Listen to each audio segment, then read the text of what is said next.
नमस्कार दोस्तों। आज हम आपको सुनाने जा रहे हैं एक ऐसी रहस्यमयी कथा जिसे सुनकर आपके रोंगटे खड़े हो जाएंगे। आज की इस रात आप जानेंगे उस शक्ति के बारे में जिसका नाम है धूमावती। हाँ, वही धूमावती जो महाविद्या में सबसे भयावह मानी जाती हैं, जिनकी साधना करने वाला साधक श्मशान की अंधेरी रातों में ही सफलता पाता है। आज हम जानेंगे धूमावती की रहस्यमयी कथा, उनकी साधना, उनके गूढ़ तांत्रिक रहस्य और वो भयावह शक्ति जिससे साधक या तो सिद्धि पाता है या फिर अपने जीवन का सर्वनाश कर बैठता है। रात का अंधेरा घना और गाढ़ा होता जा रहा था। गांव झंझनपुर के श्मशान के ऊपर आसमान में बादल गरज रहे थे और बीच बीच में बिजली की चमक से पूरा इलाका भयावह आभा से भर उठता। श्मशान के पास से गुजरने वाले कहते, यह जगह साधारण नहीं, यहां कुछ है, कुछ ऐसा जिसे आंखें देख नहीं पाती लेकिन आत्मा महसूस कर लेती है। भारतीय तांत्रिक परंपरा में शक्ति के 10 भयानक रूप माने जाते हैं, जिन्हें दशमहाविद्या कहते हैं। इनमें काली तारा, भुवनेश्वरी, छिन्नमस्ता, बगलामुखी, मातंगी, कमला, भैरवी, त्रिपुर सुंदरी और धूमावती सबकी अपनी अलग विशेषता है। धूमावती को इनमें सबसे रहस्यमयी और भयावह कहा जाता है। उनका नाम सुनते ही मन में एक अजीब सा डर और जिज्ञासा दोनों उत्पन्न होते हैं, क्योंकि धूमावती वह देवी हैं जो धुएं से प्रकट हुई। शक्ति संगम तंत्र और अन्य ग्रंथों में उनका वर्णन मिलता है। कहा जाता है कि एक बार सती अत्यधिक भूखी थीं। उन्होंने शिव से भोजन मांगा। शिव गहन ध्यान में लीन थे, उन्होंने कोई उत्तर न दिया। भूख और क्रोध से व्याकुल होकर सती ने शिव को ही निगल लिया। लेकिन जैसे ही उन्होंने ऐसा किया, उनके भीतर से घना धुआं उठने लगा।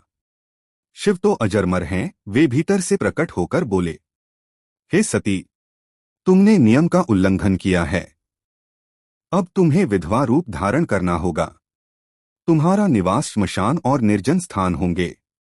तुम्हारा वाहन होगा काला कौवा और तुम शून्यता और वैराग्य का प्रतीक बनोगी। उस धुएं से ही देवी धूमावती का प्रादुर्भाव हुआ। धूमावती का स्वरूप अन्य देवियों से बिल्कुल भिन्न है। वे रूपवती नहीं बल्कि जर्जर वृद्धा हैं। बिखरे हुए बाल, दांत रहित मुंह, फटे पुराने वस्त्र और लाल अग्नि जैसी आंखें। वे हाथ में झाड़ू या पात्र रखती हैं और उनके चारों ओर धुएं का घेरा रहता है। उनका वाहन कौवा है जो मृत्यु और अपशकुन का द्योतक है।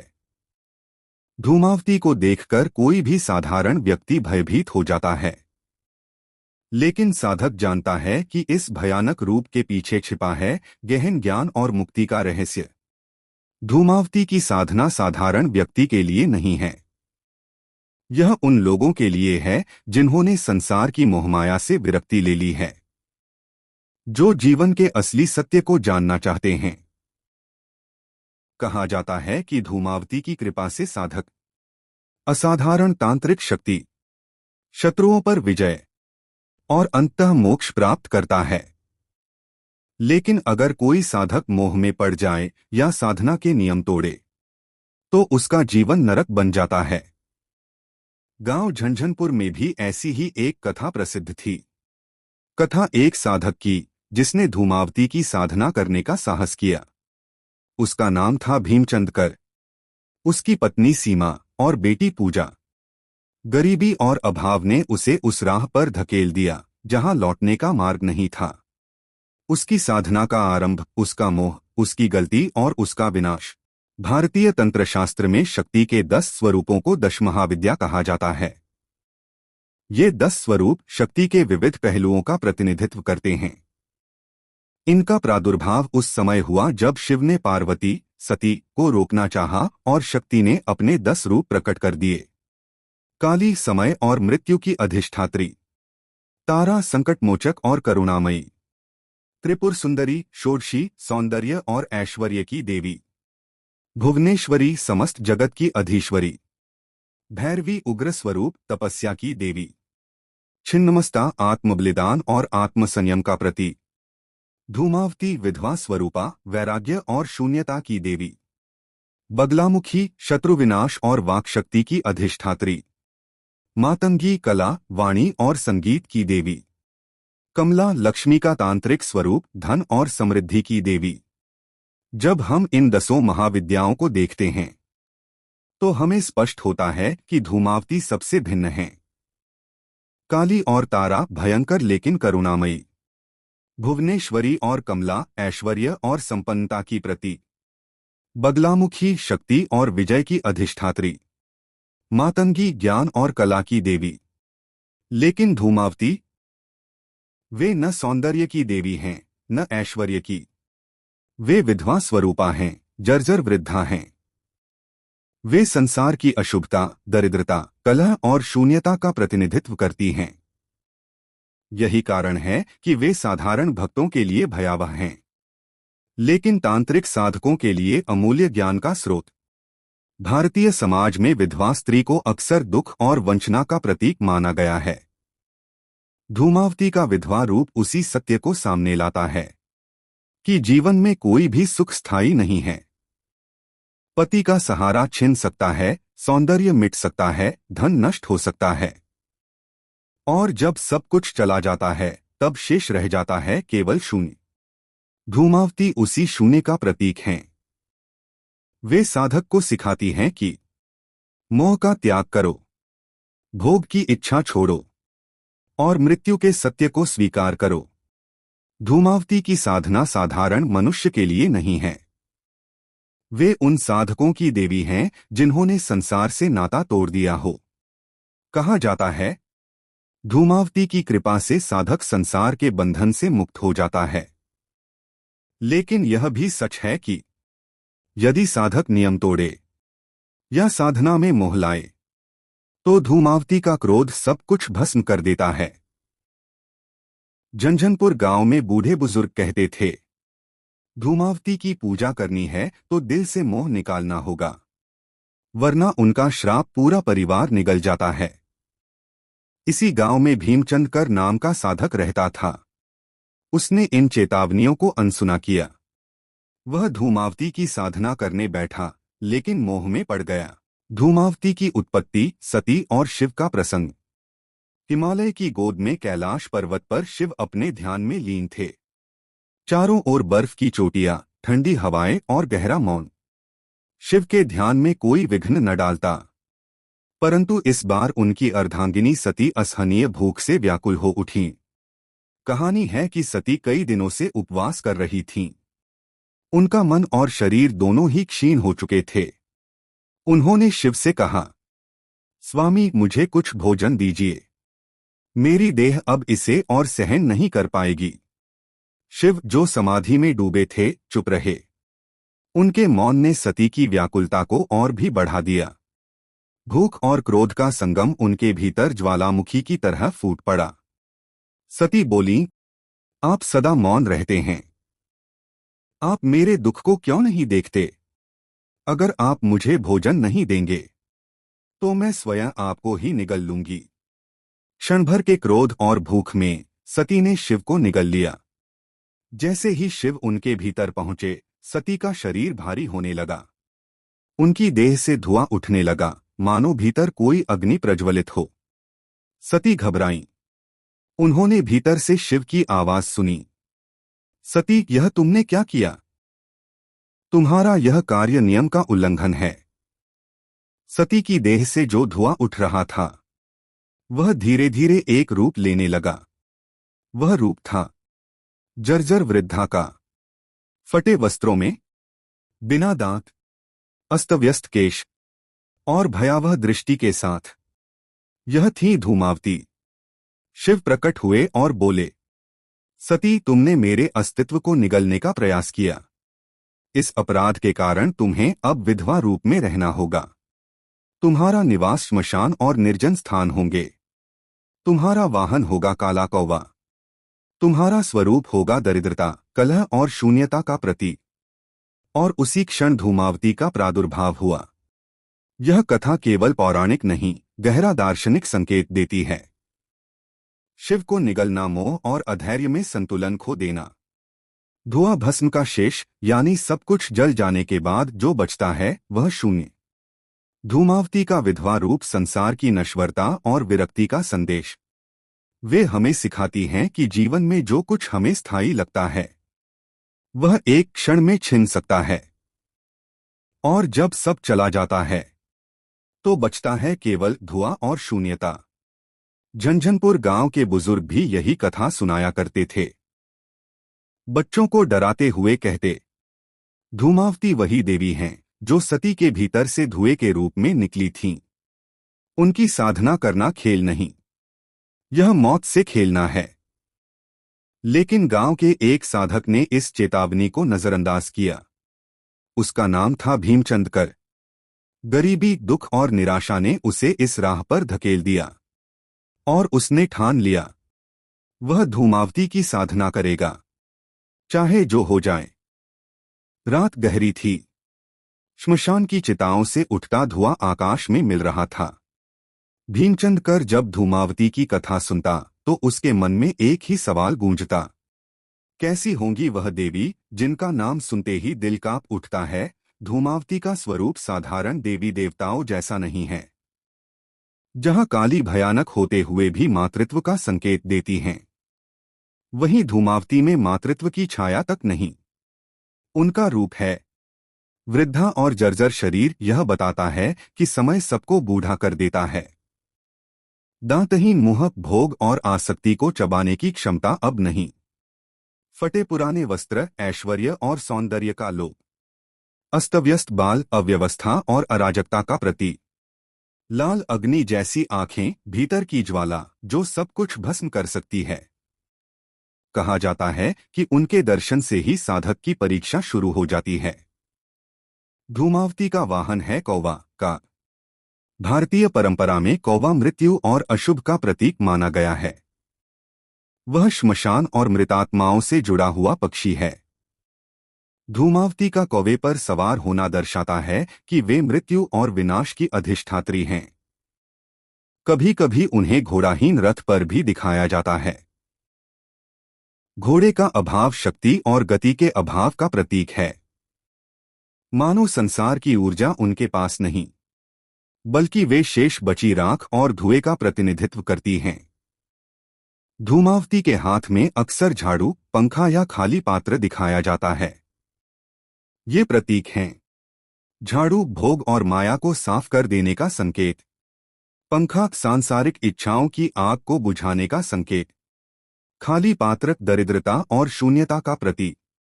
धूमावती का स्वरूप केवल डराने के लिए नहीं है, वह हमें जीवन का सबसे गहरा सत्य दिखाता है। यौवन क्षणभंगुर है, सौंदर्य नष्ट हो जाता है, धन और संपत्ति टिकती नहीं, संबंध भी एक दिन टूट जाते हैं। जब सब चला जाता है तब शेष बचता है केवल शून्य, और वही शून्य धूमावती हैं। झंझनपुर गांव में लोग कहते थे, अगर किसी ने आधी रात को श्मशान में धूमावती का स्वरूप देख लिया तो उसका जीवन कभी पहले जैसा नहीं रहता। कई बार चरवाहों ने शपथ लेकर कहा कि उन्होंने धुएं में एक वृद्धा का चेहरा देखा है, जिसकी आंखें अंगारों की तरह चमक रही थीं। भीमचंद इन सब कथाओं को सुनता और सोचता, अगर वही धूमावती मुझे प्रसन्न हो जाए तो मेरा दुख, मेरा दरिद्रता सब दूर हो जाएगा। वह इस स्वरूप से भयभीत भी था, लेकिन उसकी निराशा इतनी गहरी थी कि डर से ऊपर उठकर उसने। झंझनपुर गांव पश्चिम बंगाल के हरे भरे खेतों और संकरे रास्तों के बीच बसा था। गांव छोटा था, लेकिन लोक कथाओं और अंधविश्वासों से भरा हुआ। हर गली, हर तालाब, हर पीपल का पेड़ किसी न किसी कहानी को अपने भीतर छुपाए बैठा था। गांव के उत्तर में एक पुराना श्मशान था। वहीं के बारे में कहा जाता था कि रात के अंधेरे में धुआं उठता है और किसी वृद्धा का चेहरा दिखाई देता है। बच्चों को डराने के लिए बुजुर्ग अक्सर कहते, वो धूमावती हैं जो मोह में पड़े इंसान को निगल जाती हैं। गांव में रहता था भीमचंद। उम्र लगभग 45 वर्ष, लंबे कद का, सांवला और मेहनती। कभी उसके परिवार के पास जमीन जायदाद थी, लेकिन अब सब बिक चुका था। खेती बर्बाद हो गई थी और धीरे धीरे कर्ज का बोझ बढ़ता गया। भीमचंद स्वभाव से चुप रहने वाला आदमी था। उसकी आंखों में हमेशा एक अजीब सी उदासी झलकती थी। लोग कहते, ये आदमी किसी दिन साधु हो जाएगा। भीमचंद की पत्नी का नाम था सीमा। वह साधारण औरत थी, परिश्रमी और परिवार से गहरा लगाव रखने वाली। वह अक्सर अपने पति से कहती, हम गरीब हैं, लेकिन अगर हम मेहनत करें तो भगवान हमारी मदद करेंगे। पर भीमचंद को लगता कि मेहनत से अब कुछ नहीं होगा। उनकी एक बेटी थी, पूजा, उम्र 15 साल। पढ़ने में तेज और देखने में सुंदर। गांव वाले कहते कि पूजा के चेहरे पर चांद सा तेज था। भीमचंद का मन जब भी निराश होता, वह अपनी बेटी को देखता और सोचता, मेरे पास देने को कुछ नहीं, पर कम से कम इसके लिए मैं कुछ करूं। गांव वाले धीरे धीरे भीमचंद से दूरी बनाने लगे थे। कर्जदार उसके दरवाजे पर रोज आते। फसल सूख चुकी थी, मवेशी बेचने पड़े थे। रात में अक्सर सीमा और भीमचंद भूखे सोते और बेटी पूजा को आधा पेट खिलाकर मन को समझाते। इन हालातों में भीमचंद का मन अजीब रास्तों पर भटकने लगा। वह अक्सर अकेले श्मशान चला जाता। घंटों वहां बैठकर सोचता, क्यों न मैं धूमावती की साधना करूं। कहते हैं अगर वे प्रसन्न हो जाएं, तो मनुष्य को सिद्धि और संपन्नता मिलती है। लेकिन गांव के बुजुर्ग उसे चेतावनी देते। एक बूढ़े किसान ने कहा, भीमचंद उस राह पर मत जा। धूमावती साधना में मोह और परिवार का नाम लेना भी पाप है। और तू तो हर वक्त अपनी बेटी का ख्याल करता है। तू साधना करेगा तो सबका नाश हो जाएगा। भीमचंद चुप रहता। उसके मन में संघर्ष चलता। एक ओर परिवार की मोहब्बत, दूसरी ओर गरीबी से निकलने की चाह। उस रात जब आसमान में बादल गरज रहे थे और गांव के लोग घरों में दुबककर बैठे थे, भीमचंद ने निर्णय लिया, अब और नहीं। मैं धूमावती की साधना करूंगा। जो होगा देखा जाएगा। उस रात गांव झंझनपुर पर काली घटाएं छा गई थीं। बिजली की चमक से कभी कभी पूरा गांव रोशन होता और फिर तुरंत अंधेरे में डूब जाता। भीमचंद कर अपने घर के छोटे से आंगन में बैठा था। चारों ओर सन्नाटा था, केवल दूर कहीं कौवों की आवाज सुनाई दे रही थी। भीमचंद का मन बेचैन था। कभी पत्नी सीमा और बेटी पूजा का चेहरा आंखों में आता, तो कभी श्मशान और धूमावती की कथा। उसे याद आया गांव के बूढ़े किसान की बात। मोह से घिरा साधक धूमावती का प्रिय नहीं होता। लेकिन गरीबी ने उसके धैर्य को चकनाचूर कर दिया था। कर्जदार रोज घर पर धमकियां देते। बेटी पूजा के लिए 2 वक्त का भोजन जुटाना मुश्किल हो गया था। भीमचंद बड़बड़ाया, अगर धूमावती मां मुझे शक्ति दें, तो मैं सब बदल दूंगा। भीमचंद को श्मशान की ओर अजीब खिंचाव महसूस होने लगा। रात में वह चुपके से घर से निकल जाता और पीपल के पेड़ के नीचे बैठकर घंटों धुएं को देखता रहता। लोग कहते थे कि श्मशान का धुआं साधकों को पुकारता है। उसे लगता जैसे कोई अदृश्य शक्ति उसे बुला रही हो। कभी कानों में फुसफुसाहट सुनाई देती, आओ आओ, मोह छोड़ो और मुझे साधो।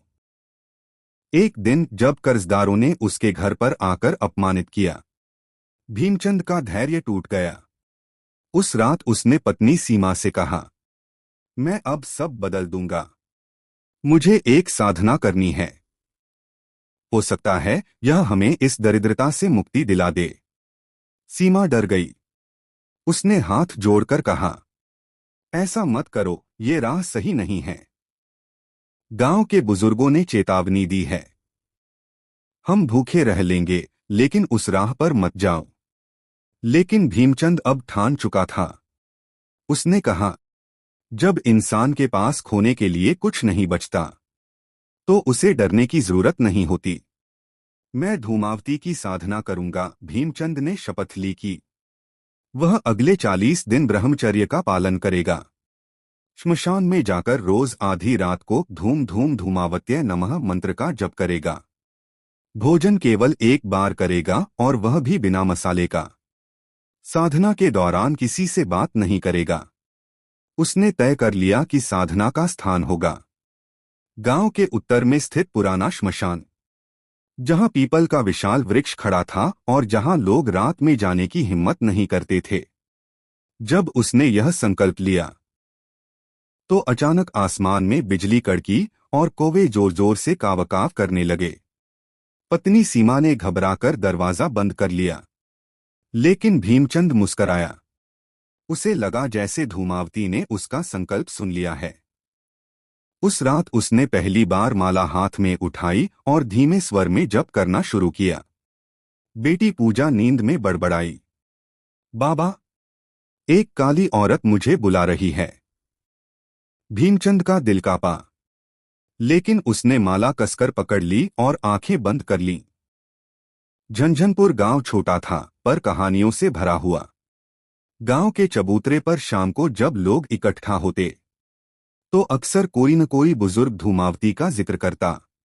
गांव की बूढ़ी औरतें कहती, हमारे दादा परदादा ने देखा था, आधी रात को श्मशान से धुआं उठता है। उस धुएं में एक बूढ़ी औरत का चेहरा दिखता है, लाल आंखें, बिखरे बाल, और ऐसा लगता है जैसे वह किसी को पुकार रही हो। बच्चों को डराने के लिए औरतें कहती, अगर तुम रात को बाहर निकले तो धूमावती तुम्हें उठा ले जाएंगी। गांव के किसान मानते थे कि अगर किसी घर की छत पर लगातार 3 दिन तक कौवा बैठकर कावकाव करे तो समझ लो कि उस घर पर धूमावती की छाया पड़ चुकी है। ऐसे घरों में बीमारियां फैल जाती, मवेशी मर जाते और कलह शुरू हो जाती। एक बार गांव के पंडित ने कहा, धूमावती का कौवा जहां बैठ जाए वहां शांति नहीं रहती। गांव में एक पुरानी कथा भी थी। कहा जाता था कि दशकों पहले एक साधक ने धूमावती की साधना शुरू की थी। वह रात को श्मशान जाता, मंत्र पढ़ता, लेकिन एक दिन वह साधक गायब हो गया। लोगों ने कहा, धूमावती ने उसे निगल लिया। उसके शरीर की राख भी किसी को नहीं मिली। इस कथा के बाद गांव वालों ने कसम खाई थी कि कोई भी धूमावती की साधना नहीं करेगा। पर धीरे धीरे समय के साथ लोग उस कसम को भूलने लगे। गांव वालों के लिए धूमावती एक रहस्यमयी देवी थीं। कुछ लोग उनसे डरते तो कुछ मानते कि वे दरिद्रों और असहायों की रक्षक हैं। किसी को बीमारी होती तो लोग कहते, धूमावती का प्रकोप है। अगर अचानक कोई अमीर बन जाता तो फुसफुसाहट होती, शायद उसने धूमावती की साधना की है। भीमचंद ने बचपन से ही ये सारी कहानियां सुनी थीं। हर कहानी के साथ उसके मन में एक डर बैठ गया था, लेकिन साथ ही एक आकर्षण भी। उसने सोचा, अगर सच में धूमावती इतनी शक्तिशाली हैं, तो मैं क्यों न उनकी साधना करूं? शायद वही मुझे इस दरिद्रता से निकाल सकती हैं।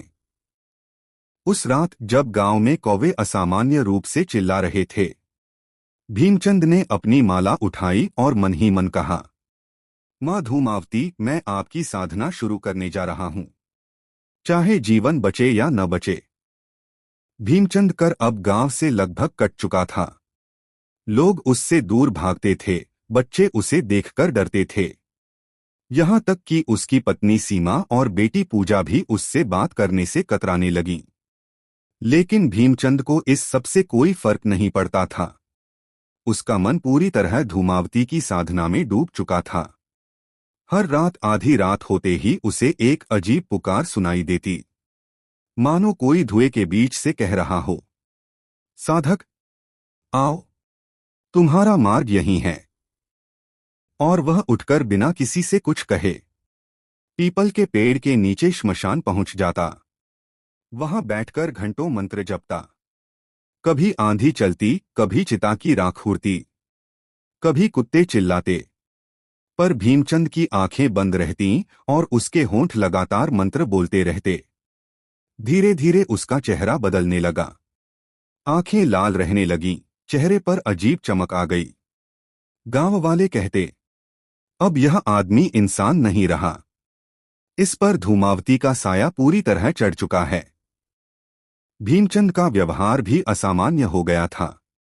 वह कभी अचानक हंसने लगता, कभी अपने आप से बातें करता, कभी घर के आंगन में राख उठाकर हवा में उछाल देता और बड़बड़ाता, माँ देखो मैं सब त्याग रहा हूँ।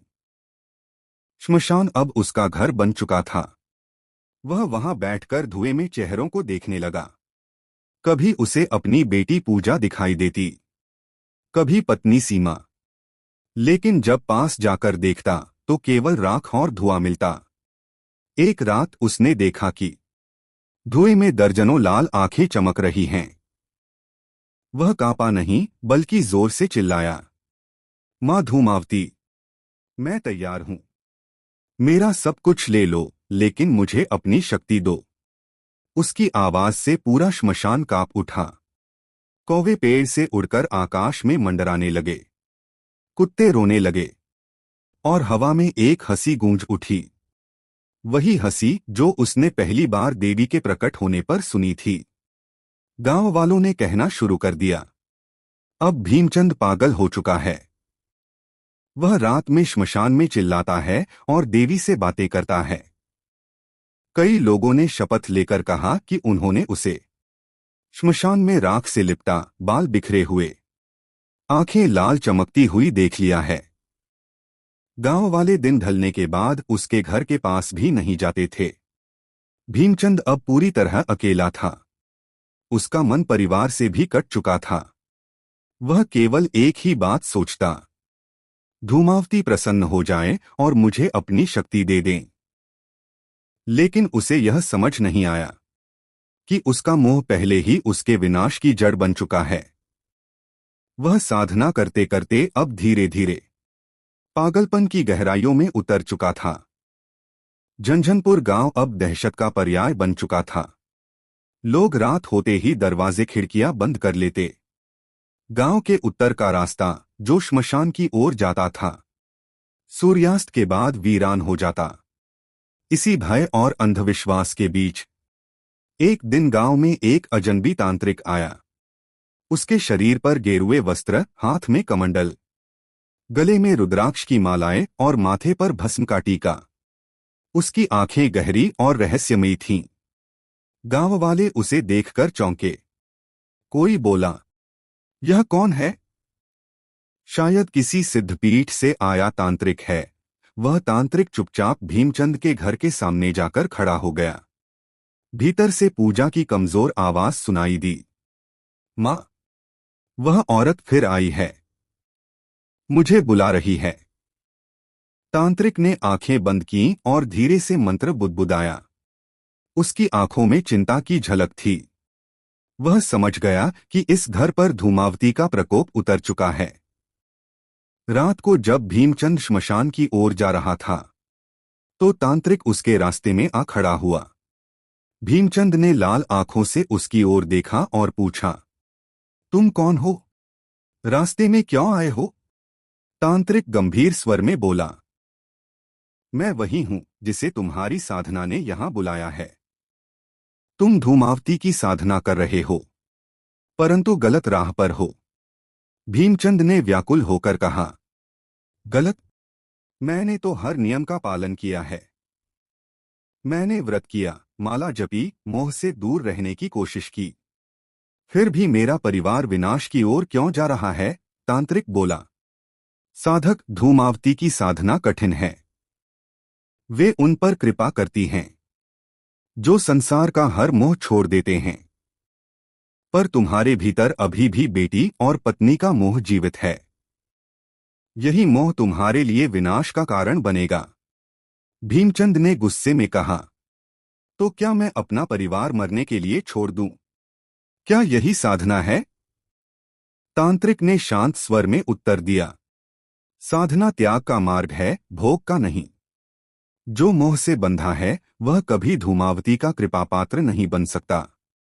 तुम्हें निर्णय लेना होगा, या तो परिवार और मोह, या फिर सिद्धि और वैराग्य। तांत्रिक ने आगे कहा, धूमावती श्मशान की देवी हैं।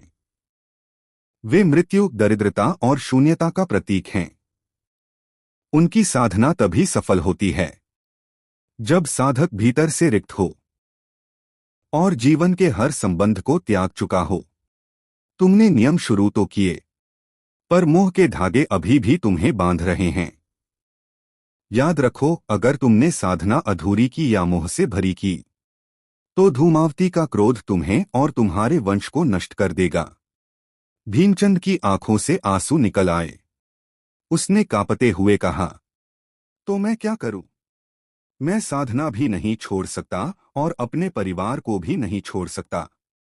तांत्रिक ने उसकी ओर देखा और गहरी सांस ली।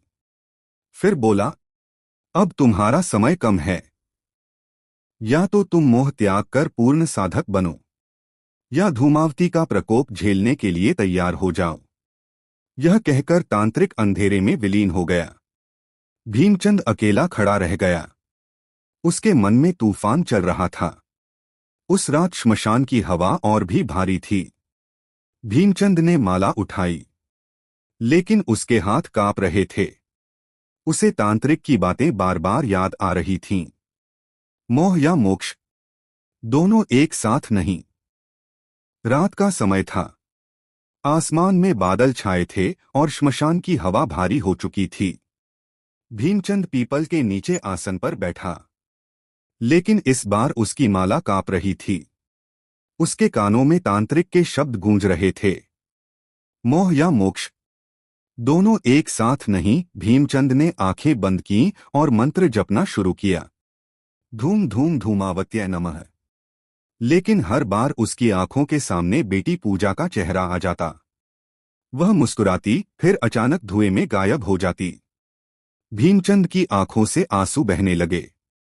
उसने मन ही मन कहा, माँ, मैं साधक भी हूं और पिता भी। कैसे मोह छोड़ दूं? उसका जप टूट गया और उसी क्षण श्मशान की हवा गरज उठी। दीपक की लौ बुझ गई। धुएं का गुबार उठने लगा। भीमचंद ने देखा, धूमावती फिर से उसके सामने थीं। उनकी आंखें इस बार और भी लाल थीं, चेहरा और भी भयानक। उन्होंने गहरी आवाज में कहा, साधक, मैंने तुझे चेतावनी दी थी। तूने मोह नहीं छोड़ा। अब तेरा विनाश निश्चित है। भीमचंद ने कांपते हुए हाथ जोड़ दिए। मां, मुझे श्राप मत दीजिए। मैं केवल अपने परिवार को बचाना चाहता हूं। मुझे शक्ति दीजिए कि मैं सब संभाल सकूं। धूमावती जोर से हंसी। शक्ति? तुझे शक्ति नहीं, शाप मिलेगा। तूने साधना अधूरी की। तूने मोह में डूबकर मेरे नियम तोड़े। अब इसका परिणाम तुझे और तेरे वंश को भुगतना होगा। धूमावती ने हाथ उठाया और बोली, तेरी पत्नी बीमारी में तड़प तड़प कर मरेगी।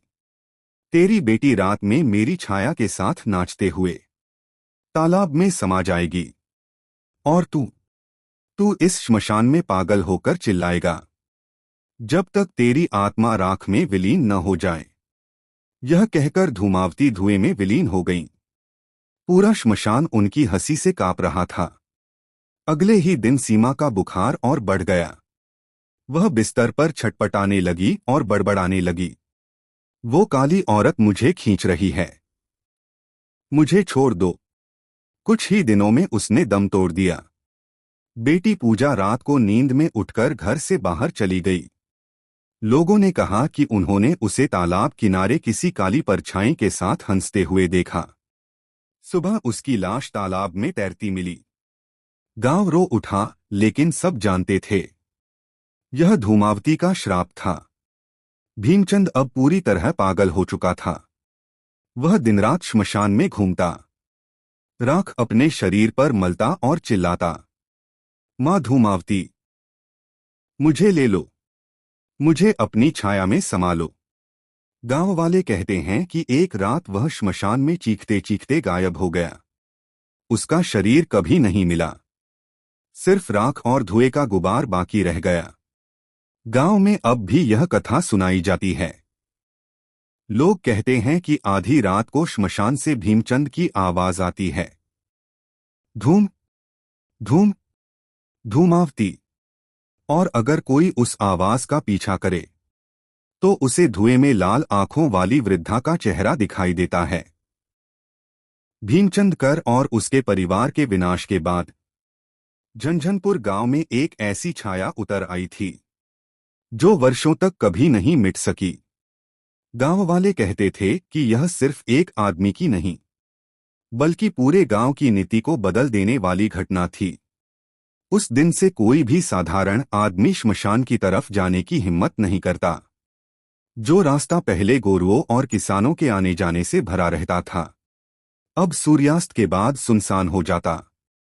लोग कहते, वहां धूमावती का डेरा है, वहां भीमचंद की आत्मा अब भी भटकती है। किसी किसी ने दावा किया कि रात को पीपल के पेड़ के नीचे राख लिपटा एक आदमी मंत्र जपते हुए दिखता है और उसके पीछे धुएं में लाल आंखें चमकती हैं। भीमचंद की कहानी धीरे धीरे लोक कथा बन गई।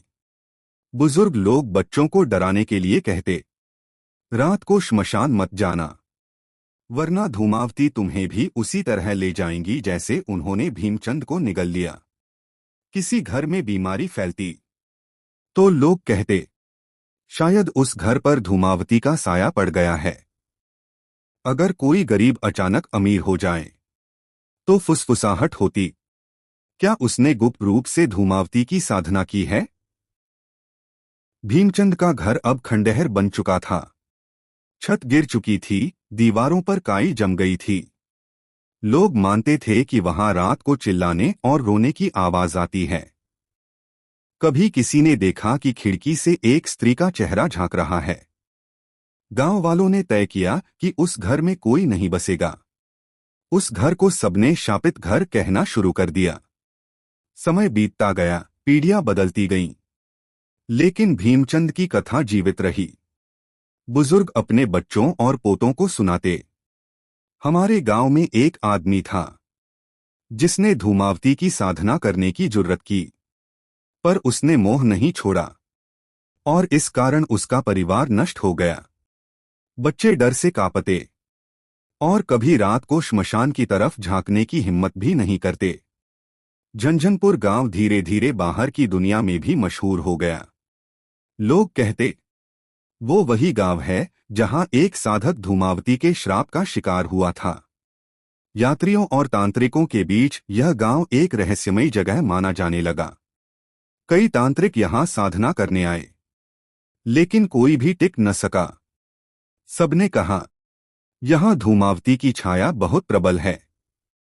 अब भी झंझनपुर के लोग मानते हैं कि भीमचंद की आत्मा धूमावती के साथ उसी श्मशान में घूमती है और आधी रात को अगर कोई साहस करके वहां जाता है तो उसे धुएं में दोनों की आकृतियां दिखाई देती हैं। झंझनपुर गांव में भीमचंद की कथा लोक कथा बन चुकी थी, लेकिन धूमावती का नाम केवल उस गांव तक सीमित नहीं था। वाराणसी, जहां तंत्र और श्मशान की गूंज सदियों से रही है, वहां स्थित है धूमावती मंदिर। यह मंदिर काशी के एक शांत कोने में स्थित है। न तो यहां घंटों की गूंज है, न ही फूलों की सजावट। यहां केवल सन्नाटा और रहस्य है। धूमावती की प्रतिमा वहां किसी रानी या देवी की तरह नहीं, बल्कि एक वृद्धा स्वरूपा के रूप में स्थापित है। फटे वस्त्र, झुर्रियों भरा चेहरा और गहरी आंखें। उनके पास न कोई गहना है, न कोई अलंकार। मंदिर के पुजारी कहते हैं, यह देवी साधारण भक्तों के लिए नहीं है। जो मोह और भोग में फंसे हैं, उनके लिए धूमावती का पूजन नहीं, केवल वही यहां आ सकता है जो जीवन के सत्य को देख चुका हो। रात के समय इस मंदिर में तांत्रिक अनुष्ठान होते हैं। काले वस्त्र पहने साधक दीपक और धूप के बीच बैठकर मंत्र जपते हैं। पूरा वातावरण धुएं से भर जाता है। कभी कभी धूप और राख के बीच लोग दावा करते हैं कि उन्होंने धूमावती का रूप देखा है। बिखरे बालों वाली वृद्धा जो धुएं में विलीन हो जाती है। एक तांत्रिक ने एक बार कहा था, धूमावती साधना से दो ही परिणाम होते हैं, या तो साधक सिद्धि पाता है या पूरी तरह विनाश को प्राप्त होता है। बीच का कोई मार्ग नहीं। वाराणसी के इस मंदिर में जब कोई साधक आता है तो उसे अक्सर झंझनपुर की कथा सुनाई जाती है। पुजारी कहते, काशी में धूमावती का मंदिर है, लेकिन उनकी छाया झंझनपुर में भी प्रकट होती है। वहां एक साधक ने मोह में आकर साधना भंग कर दी थी और पूरा परिवार नष्ट हो गया। कहते हैं कि कई साधक इस कथा से डरकर अपनी साधना बीच में ही छोड़ देते हैं, लेकिन कुछ ऐसे भी हैं जो इसे चेतावनी मानकर और अधिक दृढ़ता से साधना करते हैं। धूमावती मंदिर का वातावरण हर आगंतुक को विचलित कर देता है। यहां न कोई शंख बजता है, न आरती होती है। यहां केवल मौन है। मौन, धुआं और वृद्धा स्वरूपा देवी की आंखें, जो हर आने वाले को यह पूछती लगती हैं, क्या तुम मोह छोड़कर आए हो या तुम्हारे भीतर अभी भी आसक्ति छिपी है? झंझनपुर गांव से उठी भीमचंद की कथा अब वाराणसी के धूमावती मंदिर में भय और चेतावनी की तरह सुनाई जाती है। लोग कहते हैं कि जब भी कोई साधक इस मंदिर में अनुष्ठान शुरू करता है तो धुएं के बीच उन्हें भीमचंद की परछाई दिखती है। माला हाथ में, राख से लिपटा चेहरा और पीछे धूमावती की भयानक छवि। भीमचंद कर अब पूरी तरह अकेला था। उसकी पत्नी सीमा बीमारी से मर चुकी थी। बेटी पूजा तालाब में डूबकर अपनी जान दे चुकी थी। गांव वाले उसे पागल और शापित कहते थे, परंतु भीमचंद ने अब तक साधना छोड़ी नहीं थी। उसके भीतर एक अजीब जिद बाकी थी। अगर मैं अंतिम बार साधना कर लूं तो शायद देवी मुझे स्वीकार कर लें। शायद मेरा पाप धुल जाए। वह रात अमावस्या की थी। पूरा आकाश काला और हवा में केवल राख और धुएं की गंध। श्मशान में चिताएं बुझी हुई थीं, लेकिन उनकी राख अब भी गर्म थी। भीमचंद पीपल के पेड़ के नीचे पहुंचा। उसने अपने शरीर पर राख मल ली और फटे काले वस्त्र पहनकर आसन पर बैठ गया। उसके हाथ कांप रहे थे, लेकिन आंखों में एक दृढ़ निश्चय था। उसने जोर से मंत्र जपना शुरू किया। धूम धूम धूमावत्याय नमः। जैसे जैसे मंत्र गूंजता गया, पूरा श्मशान कांपने लगा। कौवे अजीब आवाजों में चिल्लाने लगे। पेड़ की शाखाएं मानो किसी अदृश्य हाथ से हिल रही थीं। अचानक चिताओं की राख हवा में उड़कर भीमचंद के चारों ओर घूमने लगी। उस राख से धीरे धीरे एक आकृति बनने लगी। धूमावती फिर सामने थीं। इस बार उनका रूप और भी भयावह था। चेहरे पर गहरी झुर्रियां, लाल आंखें अंगारों की तरह चमक रही थीं और उनकी हंसी पूरे श्मशान को हिला रही थी। उन्होंने कहा, साधक, तू अभी भी मोह में है। तेरा परिवार अब इस संसार में नहीं, फिर भी तू उन्हें याद करता है।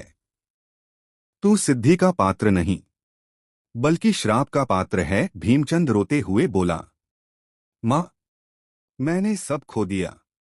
अब मेरे पास कोई नहीं है। मुझे अपनी शरण में ले लो। मुझे अपना बना लो। धूमावती ने उसकी ओर देखा और बोली, मेरी शरण में वही आता है जो सब कुछ छोड़ चुका हो। तू देर से आया है साधक। तेरा मोह तेरा सर्वनाश कर चुका है। भीमचंद ने आखिरी बार जोर से मंत्र जपना शुरू किया। धूम धूम धूमावत्याय नमः। उसके शब्दों के साथ ही चारों ओर आंधी चलने लगी। दीपक बुझ गया, राख का तूफान उठा। धूमावती की हंसी गूंजने लगी। अब तू मेरे पास आ रहा है। अचानक भीमचंद की आवाज टूट गई। उसका शरीर पीछे की ओर गिर पड़ा। उसकी आंखें खुली रह गईं, पर उनमें अब कोई जीवन नहीं था। सुबह जब गांव वाले श्मशान के पास पहुंचे तो उन्होंने केवल राख देखी। आसन खाली था और भीमचंद का शरीर कहीं नहीं था। लोग कहते हैं, धूमावती ने उसे अपने धुएं में समा लिया। वह अब देवी की छाया बन चुका है। झंझनपुर गांव के लिए यह रात हमेशा के लिए भयावह स्मृति बन गई। अब कोई साधक धूमावती का नाम लेने की हिम्मत नहीं करता था। भीमचंद कर की कथा झंझनपुर गांव के इतिहास में एक ऐसा अध्याय बन गई जिसने पीढ़ी दर पीढ़ी हर किसी को चेतावनी दी। उसकी साधना, उसका मोह, उसका विनाश, सब कुछ अब लोककथा बन चुका था। धूमावती केवल भय की देवी नहीं है, वे सत्य और शून्यता की देवी हैं। उनका रूप हमें यह याद दिलाता है कि यौवन क्षणभंगुर है, धन और ऐश्वर्य टिकाऊ नहीं, संबंध और मोह एक दिन समाप्त हो जाते हैं। जब सब चला जाता है तब शेष रह जाता है केवल धुआं और रिक्तता, और वही धूमावती है। भीमचंद की कहानी से यह सीख मिलती है कि साधना केवल नियमों का पालन नहीं, बल्कि अंतरतम से मोह का त्याग है। धूमावती उन्हीं साधकों पर कृपा करती हैं जो सब बंधनों से मुक्त हो चुके हों। लेकिन जो साधक मोह और परिवार के बंधनों को साधना में ले आता है, उसका परिणाम विनाश ही होता है। झंझनपुर में आज भी लोग बच्चों से कहते हैं, संसार में जीते हुए मोह को साधना में मत लाना, वरना वही मोह तुम्हारा शत्रु बन जाएगा। भीमचंद की स्मृति अब श्मशान के धुएं में घुल चुकी है। कभी कभी आधी रात को वहां से उसकी आवाज आती है, धूम धूम धूमावती। लोग डरकर दरवाजे बंद कर लेते हैं, कोई बाहर झांकने की हिम्मत नहीं करता। धूमावती की कथा हमें यह सिखाती है कि मृत्यु ही जीवन का अंतिम सत्य है। जब तक हम मोह और भोग में फंसे हैं, हम देवी की कृपा को प्राप्त नहीं कर सकते। त्याग, विरक्ति और शून्यता ही उनका मार्ग है। गांव के बुजुर्ग कहते हैं, धूमावती हमें डराने नहीं, बल्कि सिखाने आई हैं। वह कहती हैं, संसार की अस्थायी चीजों के पीछे मत भागो, असली शक्ति उसी में है जो शून्य को स्वीकार कर सके। भीमचंद की कथा केवल एक साधक की कहानी नहीं, बल्कि हर इंसान के जीवन का प्रतीक है। हम सब मोह, भोग और आसक्ति में उलझे रहते हैं, लेकिन जब अंत आता है तो सब धुएं में विलीन हो जाता है। धूमावती हमें यही याद दिलाती हैं, सब कुछ नश्वर है, सत्य वही है जो शून्यता में छिपा है। दोस्तों, आपने अभी सुनी धूमावती साधना की रहस्यमयी कथा। कहते हैं, जो भी इस देवी की साधना में मोह लाता है, वह न केवल खुद का बल्कि अपने पूरे परिवार का विनाश देखता है। क्या आपने धुएं में कभी कोई चेहरा देखा है? क्या आपने कभी श्मशान के सन्नाटे में किसी के कदमों की आहट सुनी है? अगर हाँ, तो याद रखिए, वो धूमावती भी हो सकती हैं। अब अगर यह कहानी आपको रोमांचित कर गई, तो जल्दी से लाइक, कमेंट और सब्सक्राइब कर दीजिए, क्योंकि हर हफ्ते ऐसी ही डरावनी कहानियां हम आपके लिए लाते हैं। और हाँ, जो भी हमारे वीडियो को पूरा देखते हैं, उन्हें मिलता है खास गिव अवे। इस बार है एक स्मार्ट वॉच, और जीतने के लिए बस करना है लाइक, कमेंट और शेयर। तो मिलते हैं अगली कहानी में, जहां अंधेरा और भी गहरा होगा।